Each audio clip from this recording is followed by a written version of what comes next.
Welcome again to the Home-Based Business Success Podcast.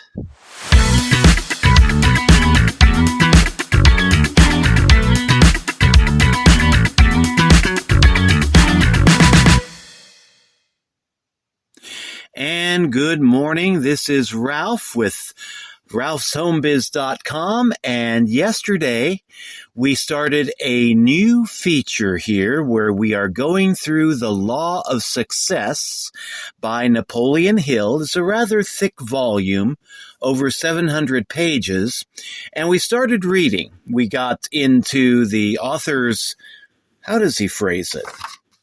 The author's special note, something like that. A personal statement by the author. Yes, we read through a personal statement by the author and got a little bit into the introduction. And what I thought I'd do now is just give some commentary about what we read yesterday, because with Napoleon Hill, he writes in such a way that there's a lot to unpack in what he presents. And the one thing, well, one of many things that jumped out at me in yesterday's reading was what Napoleon Hill says about imagination. And imagination, I mean, that's really where we have a lot of power. And I don't know how you were raised, but when I was growing up, my mom and dad used to discourage the use of too much imagination. You know, it's like, we got to get real. We got to keep this thing real. We can't be getting too far into the imaginary zone and things like that. And I think a lot of us, we have our power of imagination kind of beaten out of us by the time we get into our teens and 20s, and definitely by the time we get into the workforce.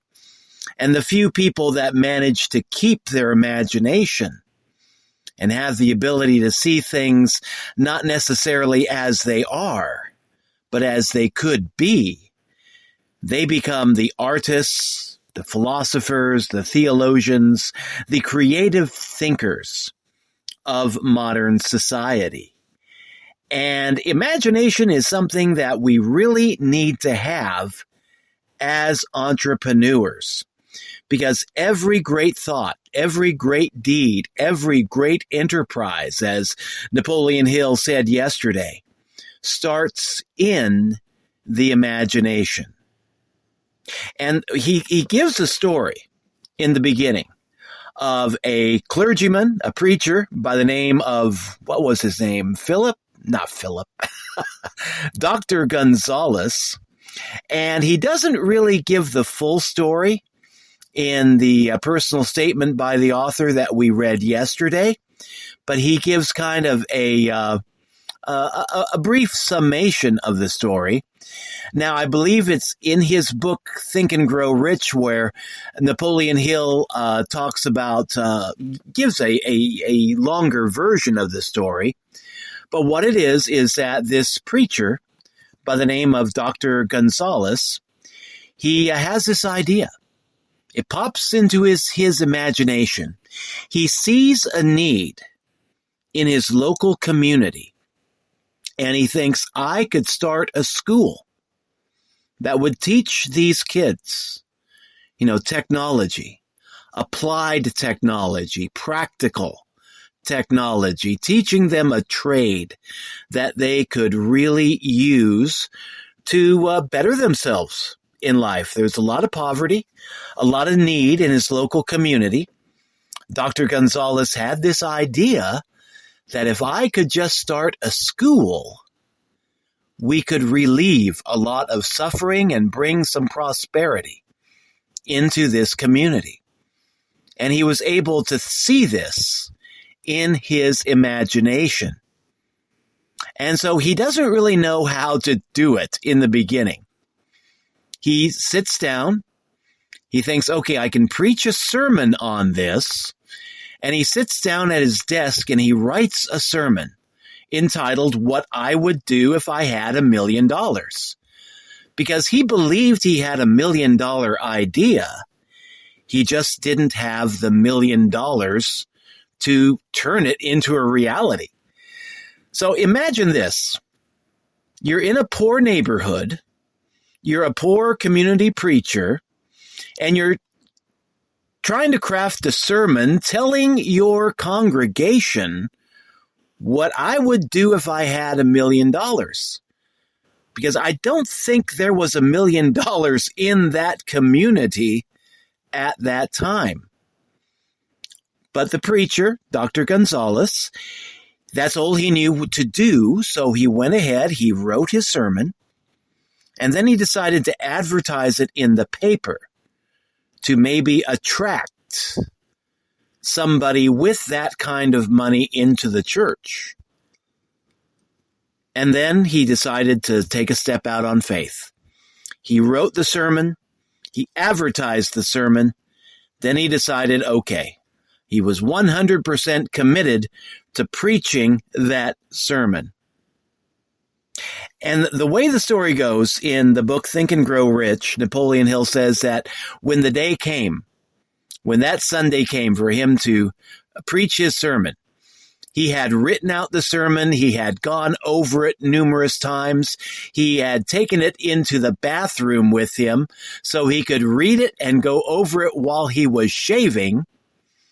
And then when he left the bathroom, got all dressed, went down to the church, climbed into the pulpit, he realized he had left his sermon in the bathroom where he was shaving. So he got into the pulpit. He didn't have his notes with him. So he delivered the sermon 100% from heart and memory. And you might as well say imagination too. And he delivered his sermon.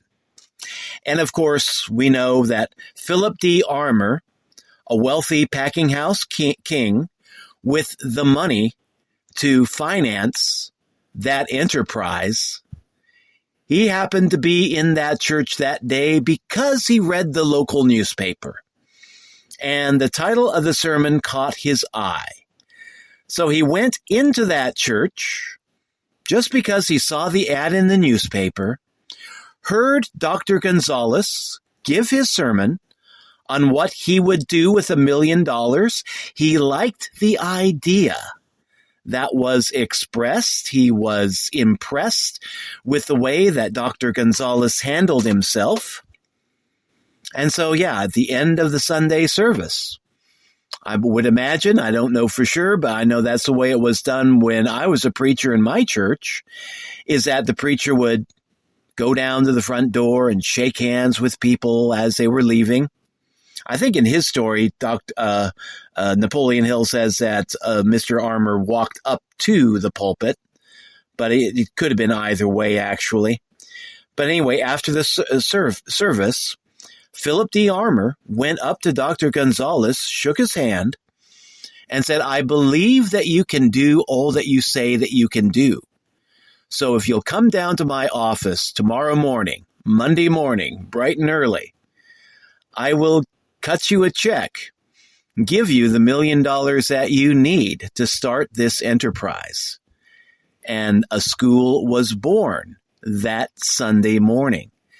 So you think about it, Dr. Gonzalez, this was probably early 1920s, preaching in a poor neighborhood in Chicago, had this audacious idea, I'm going to just tell my community and anyone else that happens to wander inside the church what I would do with $1 million, but I have a dream. I'm going to share that dream, and then let's see if anybody comes up and gives me any ideas on how to fund it. And that Sunday morning, not only did somebody come up to him with an idea on how to fund it, he offered to fund the entire enterprise.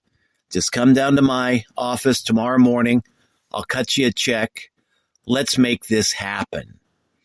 I mean, from imagination to, planning it out, to executing it, to getting the funds in your hands, that has got to be record time. But these things can and do happen in the lives of entrepreneurs. I have an example, a recent example from my own life. No, nobody's given me $1 million to start a new enterprise yet. But I did. I woke up Sunday morning, this past Sunday morning, with a wild idea. Not really that wild, but it just kind of came to me in a dream from out of nowhere.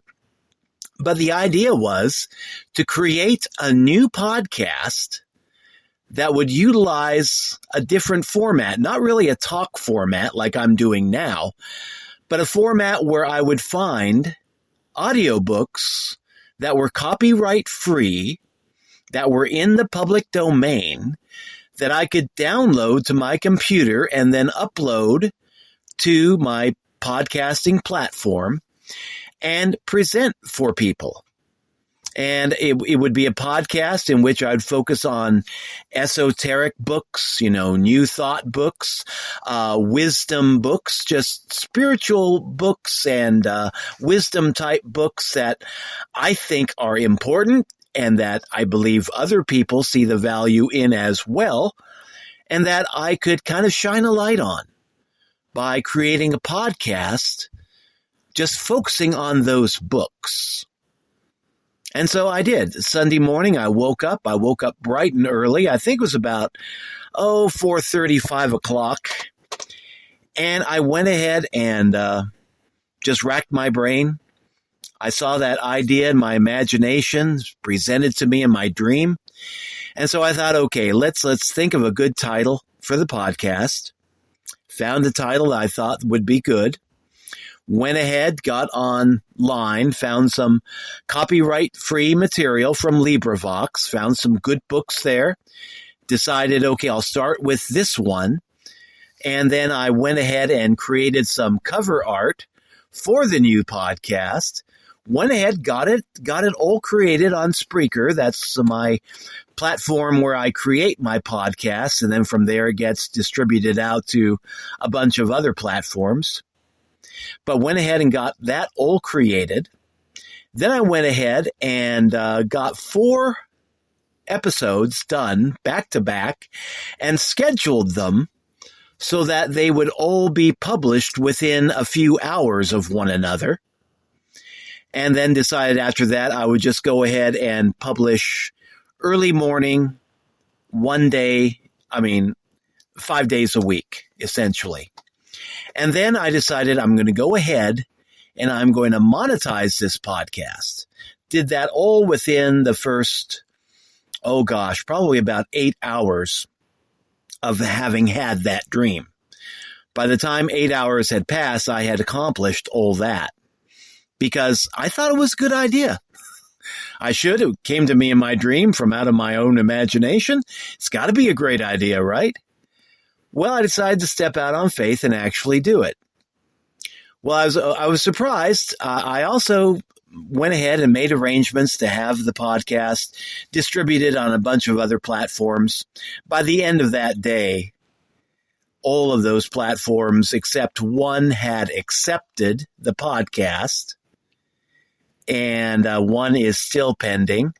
But I've got it on about 8 or 9 different platforms, so that's doing pretty good. I've got the big ones covered, Amazon, Spotify, Spreaker, iHeartRadio, and that's my favorite platforms anyway.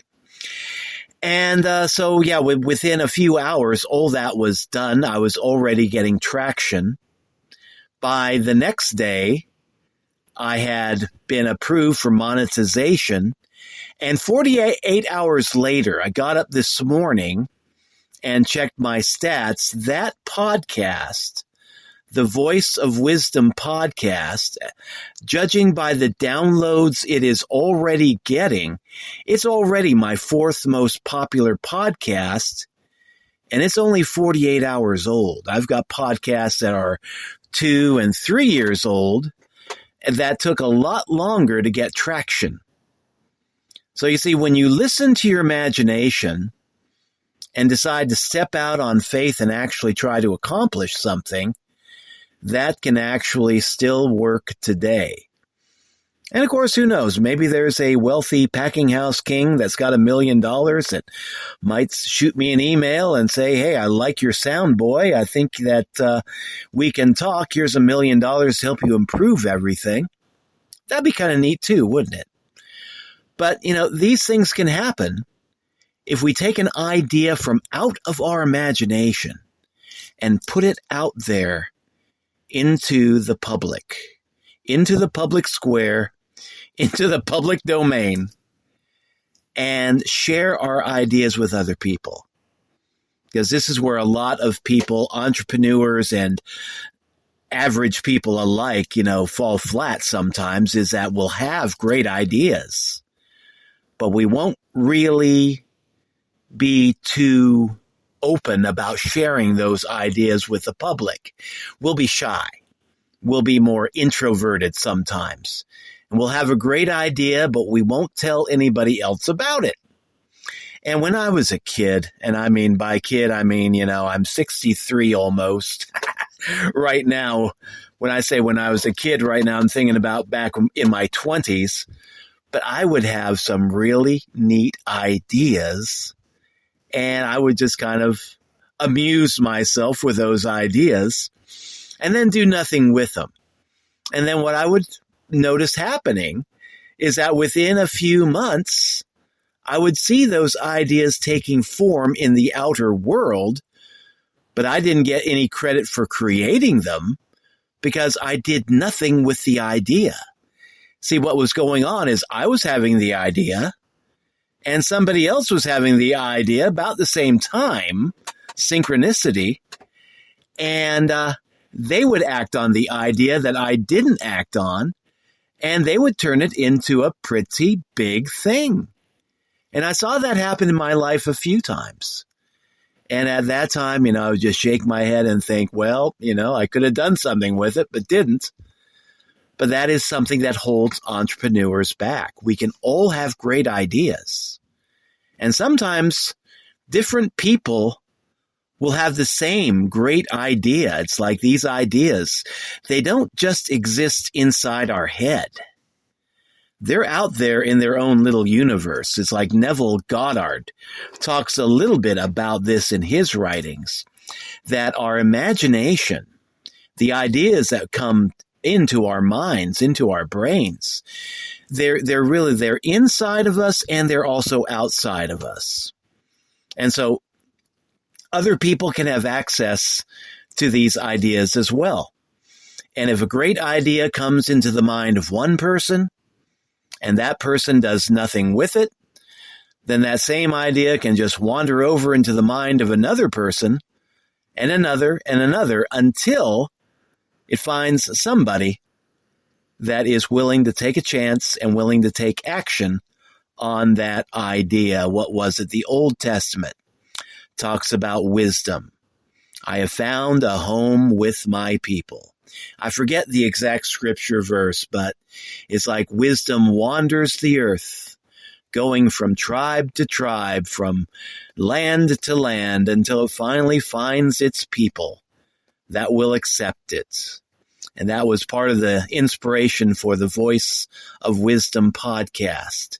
It's like everybody has access to the voice of wisdom, but not everybody pays attention. And it's the same with our imagination, with these ideas. We can get some pretty darn good ideas, but if we do nothing with it, the idea will it'll find its genesis someplace else. And wouldn't it be much better if the idea that you had in your mind found its realization through your efforts rather than somebody else's? As entrepreneurs, we want to do something with the ideas that we get. But another power of the imagination, beyond, just creating something new and maybe making a profit from it or doing some good in the world around us, as great as all those things are, the other power that I see in the imagination, and Napoleon Hill talks about this in his author's statement, but he talks about, the Great Chicago Fire, I believe. Yeah, the Great Chicago Fire. And he says scores of businesses were burned down. They were wiped out in that Chicago fire. And most of the business people of that day, and we're talking, early 20th century, decided they were going to leave town. They were going to go rebuild someplace else. They were going to lick their wounds and run away, find a better town, and just rebuild someplace else. Now, there is this one guy. Who was it? I've got it right here in front of me. Marshall Field. And he looked at the burned out ruins of what used to be his own store, and probably, the burned out ruins of other stores that were at one time in existence around his. And instead of seeing a pile of smoldering ash, he saw what could be. He didn't look just at what was. He saw a little bit into the future, and in his own imagination saw what could be. And he decided, I am going to build this. And I am going to create one of the biggest stores in the area right here on this site. And it was an important realization because, what does a community that has just gone through a major tragedy, what does a community like that need? It needs somebody with a vision that can look at the rubble and see beyond the charred ruins, the mud, the ash, all that is left behind, the ruins. Takes a visionary that can see the possibility, what we can build here, and how we can motivate this community to pull together and create something of value. Clear away all this rubble, clear away all this debris, create something of value right here that will benefit the entrepreneur and a lot of other people in the community. Because that's one thing that we miss, I think, as entrepreneurs. Young entrepreneurs, we probably want, money for ourselves. But a real entrepreneur wants to share value with the local community as well. Get value for themselves, yes. Build a business for themselves, yes. Make money, yes. But also create value in that community so that everybody can benefit. Not just a select few, but the wider community can benefit from the enterprise. And when you think of an area that has just been devastated by fire, by flood, by storm, they don't need people running away saying, well, see you later. I'm off to New York. I'm off to Florida. I'm off to Texas. I'm off to Timbuktu. I'm going to rebuild someplace else. It's been nice knowing you. Adios. No, community needs people within the community that will stay, that will share their vision, that will do the work to rebuild that community and take something that is just a smoldering heap of ash and rubble and turn it into something great. And that's what Marshall Field did in Chicago. And that's what we all can do, wherever we are at, by using our imagination. We can see the world as it is right now, and then extrapolate just a little bit. Not just see things as they are, but see things as they could be. And then once we have a positive vision formulated, share that vision with other people. Create a team of like-minded individuals willing to come together and pull together to turn that dream into a reality, and then go ahead and create something beautiful, something special. When there are problems in the world, and God knows we got a great many, most people will just look at the problems, fall into a heap of despair, and just say, what can I do? Or some others will fall into a heap of despair and say, why me? Why me? Why me? You're always messing with me, Lord. But the great people of every age and of every future age to come have this gift where they can look at the world and look at all the wrong, all the shortcomings, all the disaster, and they can see in this opportunities for improvement, for themselves, yes, but also for others. Opportunities for growth. Opportunities to help people pull out of the disaster and into a more positive, progressive, profitable future for all involved. And it's like, we see this cycle. I forget who it was. Oh, Norman Vincent Peale, I believe, said this, but, hard times don't last, but tough people do. Tough times don't last, tough people do. And we see this cycle where we have tough times and strong leaders emerge from those tough times. And then the strong leaders, they create better times for everyone, for the community. And then times get so good, times get so soft that soft people begin to emerge, and then soft people create worse times. And then the whole cycle repeats.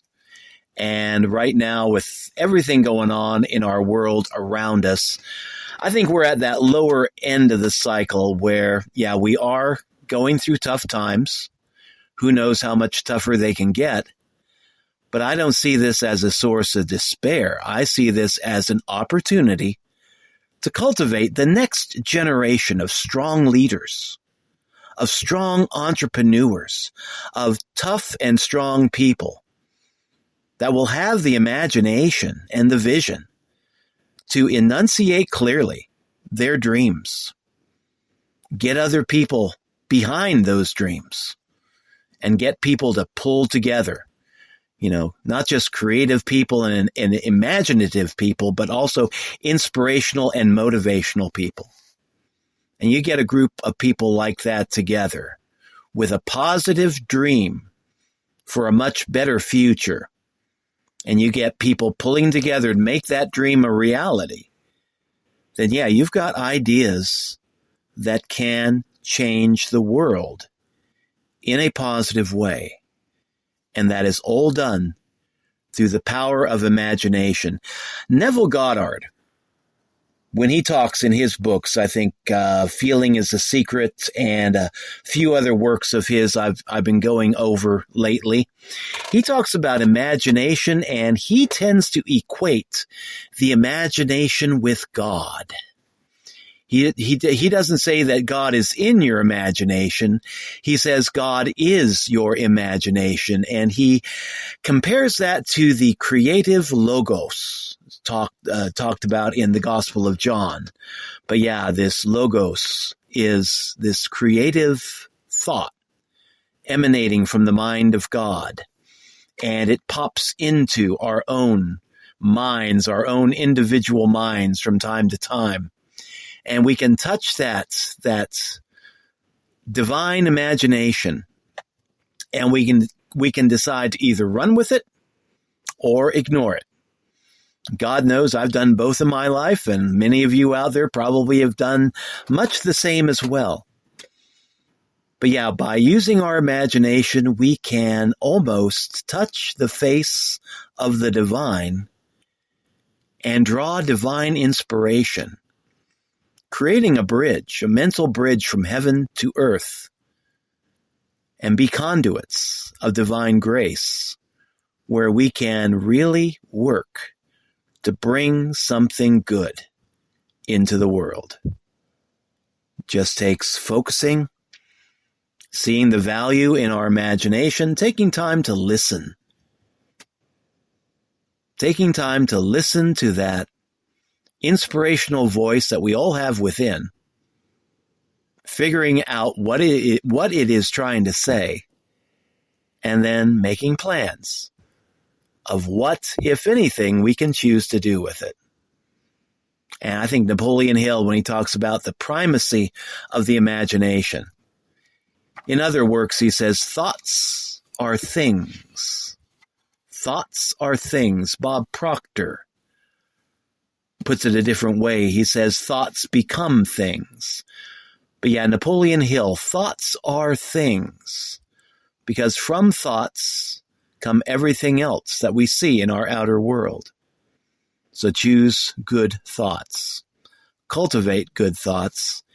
And do not be afraid or shy about using your imagination. Okay, I think I have droned on long enough talking about imagination. Tomorrow, going to get back to the text, The Laws of Success by Napoleon Hill. We will get into the Mastermind, the introduction talking about the Mastermind.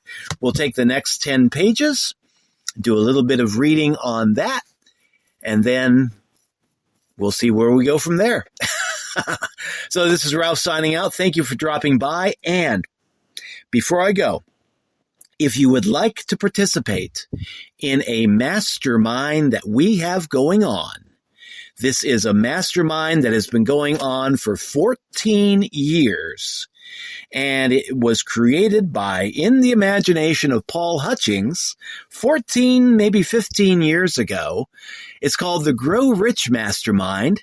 And it is a mastermind that focuses on Think and Grow Rich by Napoleon Hill, also The Law of Success by Napoleon Hill, and several other texts. And what it is, it's a phone call. We do this call every Monday through Friday.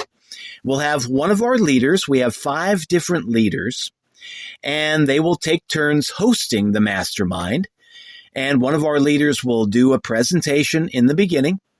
And then the last half of the call will be opened up to you, other members of the community, to unmute themselves and go ahead and share a little bit from their life, some of their hopes, some of their dreams, some of their struggles, some of their achievements.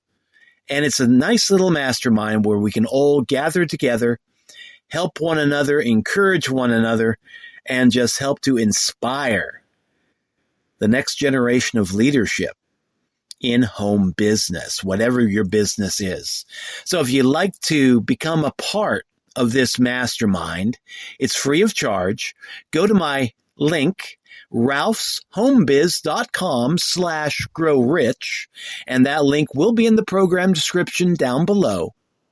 And just go ahead and check it out. Give me your name, give me your email address, and what you'll do, you'll get instructions on how to access the mastermind. Plus, you will get the Grow Rich Mastermind Collection, which is a digital library of all the texts in PDF format that we use during the call. So you don't have to buy books. Even the books will be provided to you. It's a really great value that they give in this mastermind. So yes, go to my link, ralphshomebiz.com/growrich. Check it out, see if it's right for you. And if you can't make the live mastermind, you will be able to listen to the latest recording, and they have instructions on how to do that as well. So now, thanks for dropping by. This is Ralph signing out. We will catch you tomorrow on the Home-Based Business Success Podcast. Until then, take care and have a great one. Bye-bye.